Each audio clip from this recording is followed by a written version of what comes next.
او پارلمانتار ایران یک صفقاتی به ژینا امینی کرده بو دبن گواشا پیل نرازیتی دا داخواز لیبورینه کرد.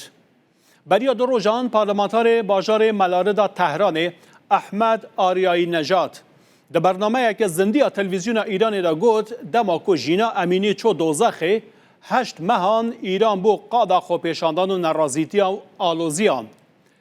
دما اف گوتن بلاف بون لسر آستا کردستان و ایران نرازیتیه که مازن و برفره دست بکر. ده سری دا جی مالباتا ژینا امینی باوی و دایکاوی و برای و نامه نرازیتی بلاف کرن. باوی ژینا امینی امجد امینی ده نامه خویا نرازیتی دا نویسیه. مهادهاتی سالوگر ژینایه. چوناکو آگر برداجان ما همویان گریا وی آگری حتی نهاجی و نمریایه. دبیجه جیانا کرد یا ژینای نتنه 8 مهان بلکه به سالان بو معجزه و مزگینی آنین آزادی با خلک کردستان و ایرانه.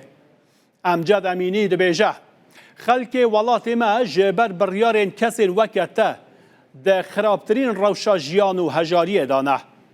به هزاران کچو کرن هفتمن جیانه ین ژینای جبر دهاتو یا خواه یا کو وان بر پرسان آگر پیخستیت دشاوتن سیره که هندیسان هاتنه ایریشی کچ آمده کن هندو بیجن که فرشته آمد چویا دوزخه بلا زمانی و بهتا برین که و مملکت خستیا ناوا دوزخه دا نتنه عاقل و جیری بلکی بقاسی سر درزی شرم و جیتونه یه اف گوتنا باوی ژینا امینیه بووی برپرسیوی پارلمانتاری پشتی که نرازیتیه که برفره چه بو به هزاران خلکه لإیران و روشلات کردستانی و بگشتی لهر درکی لسه تو رنجواکی نرازیتی نشاندان ویجا احمد آریایی نژاد پارلمانتار تهران که صفقاتی کرده بو به بلافکنا ویدیویی که داخوازا لیبوری نکر.